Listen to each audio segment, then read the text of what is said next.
Screen ಮೇಲೆ ಏನೇ ಇದ್ರೂ ಯಾವುದೇ ಆ್ಯಕ್ಟ್ರು ಅದ್ರ ಕ್ರೆಡಿಟ್ ನಾವು ತಗೊಳಕ್ಕಾಗಲ್ಲ. ಸ್ಟಾರ್ಟಿಂಗಿಂದ ಎಂಡಿಂಗ್ವರೆಗೂ ನಿಮ್ಮ ಪಾತ್ರ ಆ ಸಿನಿಮಾದಲ್ಲಿ ಮೂವ್ ಆನ್ ಆಗುತ್ತೆ ಸರ್.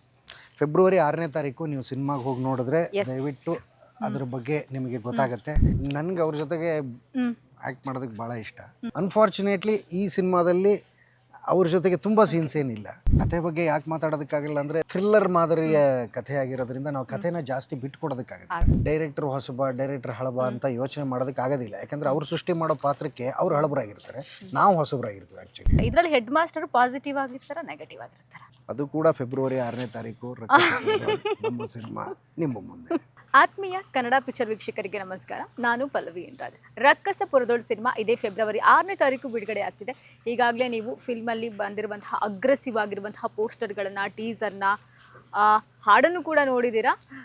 ಸಿನಿಮಾ ಕಂಟೆಂಟು ತುಂಬ ಒಳ್ಳೆಯ ಕಂಟೆಂಟ್ ಇರುವಂತಹ ಸಿನಿಮಾ ಆಗಿರೋದ್ರಿಂದ ಕ್ಯೂರಿಯಾಸಿಟಿ ಜನರಲ್ಲೂ ಕೂಡ ಹೆಚ್ಚಾಗ್ತಾ ಇದೆ, ಸಿನಿಮಾ ಪ್ರೇಮಿಗಳಲ್ಲಿಯೂ ಕೂಡ ಜಾಸ್ತಿ ಆಗ್ತಾ ಇದೆ.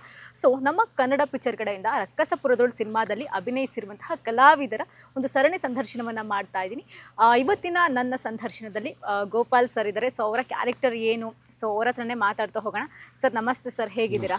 ಚೆನ್ನಾಗಿದ್ದೀನಿ, ನೀವು ಹೇಗಿದ್ದೀರಿ? ತುಂಬ ಚೆನ್ನಾಗಿದ್ದೀನಿ ಸರ್. ಯೂಶಲಿ ನೀವು ಕಥೆಯನ್ನು ಸೆಲೆಕ್ಟ್ ಮಾಡ್ಕೊಳ್ಳುವಂತಹ ರೀತಿ, ನೀವು ಸಿನಿಮಾದಲ್ಲಿ ಪಾತ್ರವನ್ನು ಸೆಲೆಕ್ಟ್ ಮಾಡ್ಕೊಳ್ಳೋ ರೀತಿ ತುಂಬ ವಿಭಿನ್ನವಾಗಿರುತ್ತೆ. ರಕ್ಕಸ ಪುರದೊಳು ಅಂತ ಬಂದಾಗ ನಿಮಗೆ ಯಾಕೆ ಸರ್ ಈ ಕತೆ ಇಷ್ಟ ಆಯಿತು? ಅಲ್ಲ, ಅಂದರೆ ನಾನು ಅಭಿನಯ ಮಾಡೋದು ವಿಭಿನ್ನವಾಗಿರುತ್ತೆ. ಅದು ನನ್ನ ಕ್ರೆಡಿಟ್ ಏನಿರೋದಿಲ್ಲ ಅದರಲ್ಲಿ. ಅದರ ಪಾತ್ರ, ಅದರ ಬರಹದ ಮೇಲೆ ಡಿಪೆಂಡೆಂಟ್ ಆಗಿರುತ್ತೆ. ರವಿ ಸರ್ ನನಗೆ ಕತೆ ಹೇಳಿದ್ರು, ತುಂಬ ಇಷ್ಟ ಆಯಿತು. ಬೇರೆ ಥರದ ಕಥೆ. ಹಾಗೆ ನನಗೆ ತುಂಬ ನನ್ನ ಮೆಚ್ಚಿನ ನಟ ರಾಜ್ ಸರ್ ಇದ್ದಾರೆ. ಒಂದೊಂದು ಬೇರೆ ಥರದ ಪಾತ್ರ. ನಾನು ಹೆಡ್ ಮಾಸ್ಟರ್ ಪಾತ್ರ ಮಾಡ್ತಾ ಇದ್ದೀನಿ, ರಂಗನಾಥ್ ಅಂತ. ಅವನಿಗೆ ಸೈನ್ಸ್ ಬಗ್ಗೆ ಭಾಳ ಇಂಟ್ರೆಸ್ಟ್ ಇರುತ್ತೆ. ಸೊ ಆ ಥರದೊಂದು ಪಾತ್ರ ಮಾಡ್ತಾ ಇದ್ದೀನಿ. ಸೊ ಅಷ್ಟೇ ಸರ್. ನೀವು ತೆರೆ ಮೇಲೆ ಬಹಳ ಅಗ್ರೆಸಿವ್ ಆಗಿ ಅಬ್ಬರಿಸೋ ರೀತಿಯಲ್ಲಿ ಭಯಂಕರವಾಗಿ ಇರ್ತೀರಾ, ಆದರೆ ಇಲ್ಲಿ ಬಹಳ ಸೈಲೆಂಟ್ ಆಗಿದ್ದೀರಾ ಸರ್. ತುಂಬ ಯಾಕೆ ಮಾತಾಡಲ್ಲ ನೀವು? ನಮ್ಮ ಮನೇಲಿ ಹೇಳಿ ಕಳಿಸಿದಾರೆ ಮೇಡಮ್, ಮಾತಾಡಬಾರ್ದು ಜಾಸ್ತಿ. ಮಾತಾಡಿದ್ರೆ ಆರೋಗ್ಯಕ್ಕೆ ಒಳ್ಳೇದಲ್ಲ, ಆರೋಗ್ಯಕ್ಕೆ ಹಾನಿಕರ ಅಂತ. ಇಲ್ಲ, ಆ ಥರ ಏನಿಲ್ಲ. ಅಂದರೆ ನೀವು ಸ್ವಲ್ಪ ನಾನು ಮುಜುಗರದ ವ್ಯಕ್ತಿ. ನನಗೆ ಸ್ವಲ್ಪ ಶೈ ಅಂತಾರಲ್ಲ, ಆ ಥರದ ಪರ್ಸ್ನಾಲಿಟಿ ನಂದು. ಬಟ್ ಸ್ಕ್ರೀನ್ ಮೇಲೆ ಏನೇ ಇದ್ದರೂ ಯಾವುದೇ ಆ್ಯಕ್ಟ್ರು ಅದ್ರ ಕ್ರೆಡಿಟ್ ನಾವು ತಗೊಳಕ್ಕಾಗಲ್ಲ. ಅದ್ರ ಹಿಂದೆ ತುಂಬ ಟೆಕ್ನಿಷಿಯನ್ಸ್ ಕೆಲಸ ಮಾಡಿರ್ತಾರೆ. ಈಗ ರಕ್ಕಸಪುರದೊಳ್ ಸಿನಿಮಾದ ಬಗ್ಗೆನೇ ತೊಗೋಬೇಕು ಅಂದರೆ ಇದರ ಕ್ಯಾಮ್ರಾಮನ್ನು ವಿಲಿಯಂ ಡೇವಿಡ್ ಸರ್ ಅದ್ಭುತವಾಗಿ ಕೆಲಸ ಮಾಡಿದ್ದಾರೆ. ಅವ್ರ ಬಗ್ಗೆ ನಾನು ಹೇಳುವಷ್ಟು ದೊಡ್ಡವನಲ್ಲ. ಸೊ ಅದರ ಎಲ್ಲ ಒಟ್ಟಾರೆಯಾಗಿ ನಾವು ಕಾಣಿಸ್ತಾ ಇರ್ತೀವಿ. ಅದರ ಕ್ರೆಡಿಟ್ ನಮಗೆ ಹೋಗುವ ಇದು ಏನಿಲ್ಲ ಅಂತ ನನಗೆ ಅನಿಸುತ್ತೆ. ಸರ್, ನಿಮ್ಮ ಪಾತ್ರ ಬಂದು ಹೆಡ್ ಮಾಸ್ಟರ್ ಪಾತ್ರ. ಓಕೆ, ಸ್ಟಾರ್ಟಿಂಗಿಂದ ಎಂಡಿಂಗ್ವರೆಗೂ ನಿಮ್ಮ ಪಾತ್ರ ಆ ಸಿನಿಮಾದಲ್ಲಿ ಮೂವ್ ಆನ್ ಆಗುತ್ತೆ ಸರ್. ಫೆಬ್ರವರಿ 6ನೇ ತಾರೀಕು ನೀವು ಸಿನಿಮಾಗೆ ಹೋಗಿ ನೋಡಿದ್ರೆ ದಯವಿಟ್ಟು ಅದ್ರ ಬಗ್ಗೆ ನಿಮಗೆ ಗೊತ್ತಾಗುತ್ತೆ. ಇದು ಬೇರೆ ಥರದ ಸಿನಿಮಾ ರಕ್ಕಸಪುರದೊಳದಾಗಿರೋದ್ರಿಂದ ನಾನು ಯಾವ ಥರದ ಪಾತ್ರ, ನಾನು ಎಷ್ಟು ಹೊತ್ತಿರ್ತೀನಿ, ನಾನು ಏನು ಮಾಡ್ತೀನಿ, ಅದೆಲ್ಲ ನಾನು ಹೇಳೋದಕ್ಕಾಗೋದಿಲ್ಲ. ಅದಕ್ಕೆ ನನಗೆ ನಮ್ಮ ಪ್ರೊಡ್ಯೂಸರ್ ಆದ ಮಾಸ್ಟರ್ ನನಗೆ ದುಡ್ಡು ಕೊಟ್ಟಿದ್ದಾರೆ ಹೇಳಬಾರ್ದು ಅಂತ. ಸೊ ಅದು ಒಂದು ಥ್ರಿಲ್ಲರ್ ಆಗಿರೋದ್ರಿಂದ ನಾವು ಹೆಚ್ಚು ಬಿಡೋಕ್ಕಾಗೋದಿಲ್ಲ. ನಿಮಗೆ ಗ್ಯಾರಂಟಿ, ನಿಮ್ಮ ಕಾ ಪಿಕ್ಚರ್ಸಿಂದ ನಾನು ಆಡಿಯನ್ಸಿಗೆ ಕೇಳ್ಕೊಳ್ಳೋದೇನೆಂದರೆ ಫೆಬ್ರವರಿ 6ನೇ ತಾರೀಕು ನಮ್ಮ ಸಿನಿಮಾ ರಕ್ಕಸಪುರದೊಳ್ ನಿಮ್ಮ ಮುಂದೆ ಇದೆ. ನೀವು ಈಗಾಗಲೇ ಟೀಸರ್ ನೋಡಿದ್ದಾರೆ, ಹಾಡುಗಳು ಬಂದಿದೆ, ಎಲ್ಲರೂ ಅಪ್ರಿಷಿಯೇಟ್ ಮಾಡ್ತಾ ಇದ್ದಾರೆ.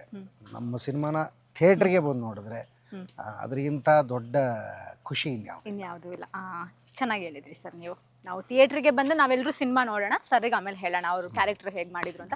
ಸರ್, ನೀವು ಹೇಳಿದ್ರಿ ರಾಜ್ ಸರ್ ನನಗಿಷ್ಟ, ಅವರು ಕೂಡ ಇದ್ದಾರೆ ಸಿನಿಮಾದಲ್ಲಿ ಅಂತ. ಸೊ ಅವ್ರ ಜೊತೆಗೆ ಅಭಿನಯಿಸಿದಂತಹ ಅನುಭವ ಹೇಗಿತ್ತು ಸರ್? ನನಗೆ ಅವ್ರ ಜೊತೆಗೆ ಆ್ಯಕ್ಟ್ ಮಾಡೋದಕ್ಕೆ ಭಾಳ ಇಷ್ಟ. ಯಾಕೆಂದರೆ ನಾನೊಬ್ಬ ಇದ್ದೀನಿ ಅಂತ ಗುರುತು ಮಾಡಿದ್ದೆ ಅವರು. ನಾನು ಗರುಡಗಮನ ವೃಷಭವಾಹನದಲ್ಲಿ ಪಾತ್ರ ಕೊಟ್ಟಿದ್ದೆ ಅವರು. ನನಗೆ ಅವ್ರ ಜೊತೆಗೆ ಯಾವಾಗಲೂ ಕೆಲಸ ಮಾಡೋದಕ್ಕೆ ಬಹಳ ಆಸಕ್ತಿ. ಯಾಕೆಂದರೆ ಅವರು ಒಂದು ಸೀನ್ನ ಕನ್ಸ್ಟ್ರಕ್ಟ್ ಮಾಡುವ ರೀತಿ, ಅವರು ಒಂದು ಸೀನ್ನ ಯೋಚನೆ ಮಾಡುವ ರೀತಿ, ಅದೆಲ್ಲವೂ ಭಾಳ ವಿಭಿನ್ನವಾಗಿರುತ್ತೆ. ಒಂದು ಪಾತ್ರನ ತೊಗೊಂಡು ಹೋಗುವ ರೀತಿ ವಿಭಿನ್ನವಾಗಿರುತ್ತೆ. ಸೊ ನಾನು ಪ್ರತಿ ದಿವಸ ಅವ್ರ ಜೊತೆಗೆ ಕೆಲಸ ಮಾಡುವಾಗ ನನಗೆ ಬಹಳ ಖುಷಿಯಾಗುತ್ತೆ. ಅನ್ಫಾರ್ಚುನೇಟ್ಲಿ ಈ ಸಿನಿಮಾದಲ್ಲಿ ಅವ್ರ ಜೊತೆಗೆ ತುಂಬ ಸೀನ್ಸ್ ಏನಿಲ್ಲ. ಇನ್ನು ಜಾಸ್ತಿ ನಾನು ಹೇಳೋಕ್ಕಾಗಲ್ಲ. ಜಾಸ್ತಿ ಸೀನ್ ಇಲ್ಲ ಅಂತ ಹೇಳಿದ್ರಿ, ಅಂದರೆ ಕಡಿಮೆ ಸೀನ್ಸಲ್ಲಿ ನೋಡ್ಬೋದಾ? ಅಂದರೆ ಅವ್ರ ಕಾಂಬಿನೇಷನ್ ಅವ್ರ ಜೊತೆಗೆ ಕಡಿಮೆ ಕಡಿಮೆ ಕಡಿಮೆ ಕಡಿಮೆ ಇದೆ. ಇನ್ನು ಜಾಸ್ತಿ ಏನು ಅವ್ರು ಹೇಳಲ್ಲ, ಈಗ ನನಗೇನು ಇಲ್ಲ, ನಾನು ಜಾಸ್ತಿ ಏನಾದ್ರು ಕೇಳ್ಬಿಟ್ರೆ ಅವ್ರು ನನಗಿಲ್ಲ ಹೊಡೆದ್ಬಿಡ್ತಾರೆ ಕರೆಕ್ಟ್ ಅಷ್ಟೇ. ಕರೆಕ್ಟ್ ಕರೆಕ್ಟಾ ಸರ್? ಕರೆಕ್ಟ್ ಹೊಡಿಯೋದ ಅಯ್ಯೋ ಇಲ್ಲ ನಾನು ಹೆಣ್ಮಕ್ಳ ಮೇಲಂತೂ ನಾನು ಜೋರಾಗಿ ಮಾತಾಡೋದು ಇಲ್ಲ. ನಾನೇನೋ ಕರೆಕ್ಟ್ ಅಂತ ಯಾವುದೋ ಗುಂಗಲ್ಲಿ. ಸರ್ ಈಗ ರವಿ ವರ್ಮ ಸರ್ ಈ ಹಿಂದೆ ಸ್ಟಂಟ್ ಮಾಸ್ಟರ್ ಆಗಿದ್ರು, ಅನಂತರದಲ್ಲಿ ಡೈರೆಕ್ಟರ್ ಆದರು, ಈಗ ಪ್ರೊಡ್ಯೂಸರ್ ಆಗಿದ್ದಾರೆ. ಸೊ ಅವರ ಪ್ರೊಡಕ್ಷನಲ್ಲಿ ಬರ್ತಿರೋದು ರಕ್ಕಸಪುರದವಳು ಸಿನಿಮಾ. ಸೊ ಹೇಗೆ ಅನ್ನಿಸ್ತು ನಿಮಗೆ ಈ ಒಂದು ಜರ್ನಿ ನೋಡಿದಾಗ? ತುಂಬ ಖುಷಿ ಇದೆ. ನಾನು ಈ ನಿಮ್ಮ ಚಾನಲ್ ಮುಖಾಂತರ ನಾನು ರವಿ ವರ್ಮ ಮಾಸ್ಟರ್ಗೆ ನಾನು ಥ್ಯಾಂಕ್ಸ್ ಹೇಳ್ತೀನಿ ಅವಕಾಶ ಕೊಟ್ಟಿದ್ದಕ್ಕೆ. ಬಿಕಾಸ್ ಅಂದರೆ ಒಂದು ಸಿನಿಮಾ ಮಾಡಬೇಕು ಅನ್ನೋ ಒಂದು ಪ್ಯಾಷನ್ ಇದೆಯಲ್ಲ ಅವರಿಗೆ, ಅದು ನನಗೆ ಬಹಳ ಇಷ್ಟ. ನಾನು ಒಂದಷ್ಟು ಸ್ಟಂಟ್ ಮಾಡಿಸ್ತಾ ಇದ್ದದನ್ನು ನೋಡಿದೆ ನಾನು ರಕ್ಕಸಪುರದೊಳಗೆ, ತುಂಬ ಎಕ್ಸೈಟ್ ಆಗುತ್ತೆ. ನನಗೆ ಮಾಡೋದಕ್ಕೆ ಬರೋದಿಲ್ಲ, ಬಟ್ ಅವ್ರು ಬೇರೆಯವ್ರಿಗೆ ಮಾಡಿಸೋದನ್ನು ನೋಡಿ ಭಾಳ ಎಕ್ಸೈಟ್ ಆಗುತ್ತೆ. ಸೊ ತುಂಬ ಖುಷಿ ಇದೆ. ನಾನು ಅವರಿಗೆ ತುಂಬ ಹೃದಯದ ಧನ್ಯವಾದಗಳು ಹೇಳ್ತೀನಿ. ಸರ್ ರವಿ ಸಾರಂಗ ಸರ್ ಡೈರೆಕ್ಟರು, ಯೂಶಲಿ ಅವ್ರದ್ದು ಫಸ್ಟ್ ಫಿಲ್ಮ್ ಇದು. ಈ ಹಿಂದೆ ಜೋಗಿ ಪ್ರೇಮ್ ಸರ್ ಜೊತೆಗೂ ಅವರು ಗುರುತಿಸ್ಕೊಂಡಿದ್ರು. ಸೊ ಆ ರೀಸನ್ಗೆ ನೀವು ಈ ಕಥೆನ ಒಪ್ಕೊಂಡ್ರ, ಅಥವಾ ಈಗ ಯೂಶಲಿ ಯಾರಾದರೂ ಆ್ಯಕ್ಟರ್ಸ್ಗಳು ಫಸ್ಟ್ ಫಿಲ್ಮ್ ಅಂದರೆ ಸ್ವಲ್ಪ ಯೋಚನೆ ಮಾಡ್ತಾರೆ, ಲೈಕ್ ಏನೋ ಲೈಕ್ ಈ ರೀತಿ. ಸೊ ನೀವು ಯಾಕೆ ಕತೆ ಒಪ್ಕೊಂಡ್ರಿ? ಯೋಚನೆ ಇಲ್ಲ, ಕೆಲಸ ಯಾರು ಬೇಕಾದ್ರೂ ಕರೆದು ಬಂದು ಮಾಡ್ತೀನಿ ನಾನು ಆ್ಯಕ್ಟಿಂಗು. ಬಟ್ ರವಿ ಸರ್ ಬಗ್ಗೆ ಹೇಳಬೇಕು ಅಂದರೆ ಅವ್ರು ಭಾಳ ಬೇರೆ, ತುಂಬ ವಿಭಿನ್ನವಾಗಿದೆ ಕತೆ. ಅಂದರೆ ಕತೆ ಬಗ್ಗೆ ಯಾಕೆ ಮಾತಾಡೋದಕ್ಕಾಗಲ್ಲ ಅಂದರೆ ತುಂಬ ಅಂದರೆ ಅದು ಥ್ರಿಲ್ಲರ್ ಮಾದರಿಯ ಕಥೆ ಆಗಿರೋದ್ರಿಂದ ನಾವು ಕಥೆನ ಜಾಸ್ತಿ ಬಿಟ್ಕೊಡೋದಕ್ಕಾಗಲ್ಲ.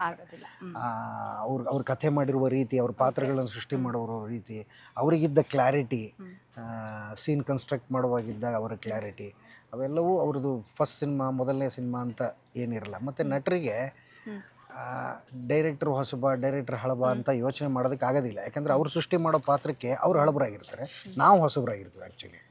ಆ್ಯಕ್ಚುಲಿ ಅವ್ರ ಹತ್ರ ಕೆಲಸಕ್ಕೆ ಹೋದಾಗ ನಾವು ಹೊಸಬ್ರು, ಅವ್ರು ಹಳಬ್ರು. ಯಾಕಂದ್ರೆ ಅವ್ರ ಪಾತ್ರ ಏನು ಅಂತ ಅವ್ರಿಗೆ ಗೊತ್ತಿರುತ್ತೆ, ನಮಗೆ ಗೊತ್ತಿರಲ್ವಲ್ಲ. ಸೊ ಆ ಥರ ನಾನಂತೂ ಯೋಚನೆ ಮಾಡೋದಿಲ್ಲ. ಸರ್ ಶೂಟಿಂಗ್ ಟೈಮಲ್ಲೆಲ್ಲ ಏನಾದರೂ ಅಂದರೆ ನಾನು ಡೇವಿಡ್ ಸರ್ನ ಮಾತಾಡ್ಸಿದೆ, ಅವಾಗ ಅವ್ರು ಹೇಳಿದ್ರು ನನಗೊಂದು ಸ್ವಲ್ಪ ಭಯಾನಕವಾದಂಥ ಅನುಭವ ಆಯಿತು, ಅಲ್ಲಿ ಕಾಡಲ್ಲಿ ಹೋಗಿದ್ವಿ, ಲೈಟ್ ಇರಲಿಲ್ಲ, ಹಾಗೆ ಹಿಂಗೆ ಅಂತ ಸ್ವಲ್ಪ ಹೇಳಿದರು. ಸೊ ನಿಮಗೆ ಆ ರೀತಿ ಏನಾದರೂ? ಥರದ ಭಯಾನಕ ಇರಲಿಲ್ಲ. ಯಾಕೆ ಅಂದರೆ ನನ್ನ ಸುತ್ತಮುತ್ತ ತುಂಬ ಸ್ಟ್ರಾಂಗ್ ಜನರಿದ್ದರು, ಹಾಗಾಗಿ ನನಗೆ ಯಾವ ಭಯಗಳು ಇರಲಿಲ್ಲ, ಏನೂ ಇರಲಿಲ್ಲ. ನಾನು ಸೆಕ್ಯೂರ್ಡ್ ಆಗಿದ್ರಿ. ಸೈಕ್ಲೋನು ಬಂದಾಗ ಆ ಟೈಮಲ್ಲಿ ಅದು ಹೇಗಿತ್ತು ಅನುಭವ? ನೆನ್ಪು ಮಾಡ್ಕೊತಿದ್ದೆ.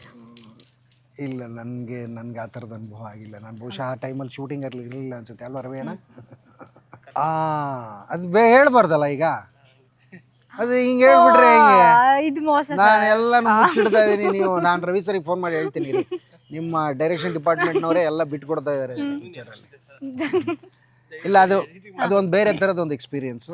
ನೀವು ಆ ಎಕ್ಸ್ಪೀರಿಯನ್ಸ್ ಏನಿದೆ ಅಂತ ನೀವು ಥಿಯೇಟರ್ದಲ್ಲಿ ನೋಡಿ. ಅದನ್ನು ಥಿಯೇಟ್ರಲ್ಲೇ ನೋಡ್ಬೇಕಾ ಸರ್? ನೀವು ಏನೋ ಹೇಳ್ತಿಲ್ಲ ಸರ್ ನಮಗೆ. ಆ್ಯಕ್ಚುಲಿ ನಾನು ತುಂಬ ಮಾತಾಡಿದ್ದೀನಿ ಇವತ್ತು. ನಾನು ಯೂಶ್ವಲಿ ಇಷ್ಟೆಲ್ಲ ಮಾತಾಡೋದೇ ಇಲ್ಲ, ಇವತ್ತು ತುಂಬ ಮಾತಾಡಿದ್ದೀನಿ. ಸರ್ ಈ ಒಂದು ರಕ್ಕಸಪುರದವಳು ಜರ್ನಿ ಅಂತ ಬಂದಾಗ ನಿಮಗೆ ಎಷ್ಟು ಸ್ಪೆಷಲ್? ಪ್ರತಿ ಸಿನಿಮಾನು ಭಾಳ ಖುಷಿ. ಯಾಕಂದರೆ ನಂತರದ ಆ್ಯಕ್ಟರ್ಗೆ ಪ್ರತಿ ಸಿನಿಮಾ ಪ್ರತಿ ದಿವಸ ಕೆಲಸ ಮಾಡೋದು ಭಾಳ ಇಂಪಾರ್ಟೆಂಟ್ ಆಗುತ್ತೆ. ಯಾಕಂದರೆ ಲಾಂಜಿವಿಟಿ ಅಂತ ಏನು ಹೇಳ್ತೀವಲ್ಲ, ಅದು ತುಂಬ ಇಂಪಾರ್ಟೆಂಟ್ ಆಗುತ್ತೆ. ಪ್ರತಿ ದಿವಸ ಪ್ಯಾಷನೇಟಾಗಿ ಕೆಲಸ ಮಾಡಬೇಕು, ಪ್ರತಿ ದಿವಸ ಬೇರೆ ಬೇರೆ ಥರದ ನಿರ್ದೇಶಕರು, ಬೇರೆ ಬೇರೆ ಥರದ ಪಾತ್ರಗಳನ್ನ ಮಾಡಬೇಕು ಅನ್ನೋ ಆಸೆ ಎಲ್ಲ ಇರುತ್ತೆ. ಆ ಒಂದು ಜರ್ನಿಲಿ ಈ ಸಿನಿಮಾನು ಭಾಳ ವಿಶೇಷವಾದ ಸಿನಿಮಾ ರಕ್ಕಸಪುರದವಳು. ಕಾರಣ ಏನು ಅಂದರೆ ಅದರ ಕಥೆಯಿಂದಾಗಿ, ಅದನ್ನು ಪಾತ್ರಗಳನ್ನ ಸೃಷ್ಟಿ ಮಾಡಿರುವ ರೀತಿಯಿಂದಾಗಿ ಅದು ಬೇರೆ ಥರದ ಸಿನಿಮಾ. ಅದು ಎಷ್ಟು ಬೇರೆ, ಯಾವ ಥರದ ಸಿನಿಮಾ, ಎಷ್ಟು ಥ್ರಿಲ್ ಕೊಡುತ್ತೆ ಅನ್ನೋದಕ್ಕೆ ಮತ್ತೆ ನಾನು ಹೇಳ್ತಾ ಇದ್ದೀನಿ. ಫೆಬ್ರವರಿ 6ನೇ ತಾರೀಕು ನಮ್ಮ ಸಿನಿಮಾ ರಕ್ಕಸಪುರದವಳು ನಿಮ್ಮ ಮುಂದೆ. ಸರ್ ಲಾಸ್ಟ್ ಪ್ರಶ್ನೆ ಸರ್ ಇದು. ನೀವು ಯೂಶಲಿ ಸಿನಿಮಾಗಳಲ್ಲಿ ನೀವು ಲಾಸ್ಟ್ ಪ್ರಶ್ನೆ ಕೇಳಿ ಅನ್ನೋ ಥರನೇ ಉತ್ತರ ಕೊಡ್ತಾ ಇದ್ದೀನಿ ಆಲ್ರೆಡಿ. ಲಾಸ್ಟ್ ಪ್ರಶ್ನೆ. ಯೂಶಲಿ ನೀವು ಸಿನಿಮಾಗಳಲ್ಲಿ ನೆಗೆಟಿವ್ ಶೇಡ್ನಲ್ಲೂ ಕೂಡ ಕಾಣಿಸ್ಕೊಂಡಿದ್ದೀರಾ. ಇದರಲ್ಲಿ ಹೆಡ್ ಮಾಸ್ಟರ್ ಪಾಸಿಟಿವ್ ಆಗಿರ್ತಾರ, ನೆಗೆಟಿವ್ ಆಗಿರ್ತಾರ? ಅದು ಕೂಡ ಫೆಬ್ರವರಿ 6ನೇ ತಾರೀಕು ನಮ್ಮ ಸಿನಿಮಾ ನಿಮ್ಮ ಮುಂದೆ. Thank you. Okay, finally cinema ರಿಲೀಸ್ಗೆ ರೆಡಿ ಇದೆ ಸರ್. ನಮ್ಮ ಕನ್ನಡದ ಪ್ರೇಕ್ಷಕರಿಗೆ, ಸಿನಿಮಾವನ್ನು ಪ್ರೀತಿಸುವಂತಹ ಪ್ರೇಮಿಗಳಿಗೆ ಏನು ಹೇಳಕ್ಕೆ ಇಷ್ಟಪಡ್ತೀರಾ? ಅವ್ರಿಗೇನು ಹೇಳೋದು, ಅವರಿಂದಾಗೆ ನಾವು ದಯವಿಟ್ಟು ಬಂದು ಫೆಬ್ರವರಿ 6ನೇ ತಾರೀಕು ನಮ್ಮ ಸಿನಿಮಾ ದಯವಿಟ್ಟು ನೋಡಿ ಅಷ್ಟೇ. Thank you. ಅಷ್ಟೇ. ಇವತ್ತು ಸರ್ ತುಂಬಾ ಮಾತಾಡ್ಬಿಟ್ಟಿದಾರಂತೆ ನಮ್ಮ ಚಾನಲ್ ಅಲ್ಲಿ. ಇಷ್ಟೆಲ್ಲ ಅವ್ರು ಮಾತಾಡೋದೇ ಇಲ್ವಂತೆ ಸರ್. ನೀವು ತುಂಬಾ ಪ್ರವೀಣ್ ಖುಷಿ ಸರ್ಗೆ ಆಯ್ತು ಸರ್ ಪ್ರವೀಣ್ ನನಗೆ. ಸರ್ಗೆ ಹೋಗಿ ಕೇಳಿ ಬೇಕಾದ್ರೆ. ತುಂಬಾ ಖುಷಿ ಆಯ್ತು sir. Thank you so much. Okay, sorry ನಾನು ನಿಮ್ಮನ್ನ ತುಂಬಾ ವೇಟ್ ಮಾಡಿಸಿದೆ ಶೂಟಿಂಗಲ್ಲಿ ಇದ್ದಿದ್ದರಿಂದ. ಪರವಾಗಿಲ್ಲ ಸರ್, ದಯವಿಟ್ಟು ಕ್ಷಮಿಸಿ. ಪರವಾಗಿಲ್ಲ ಸರ್. Thank you. ನೋಡಿದ್ರಲ್ವಾ, ಇದಾಗಿತ್ತು ಈ ಹೊತ್ತಿನ ವಿಶೇಷ. ಇನ್ನಷ್ಟು ಹೆಚ್ಚಿನ ಅಪ್ಡೇಟ್ಗಳಿಗಾಗಿ ನೋಡ್ತಾ ಇರಿ ಕನ್ನಡ ಪಿಕ್ಚರ್.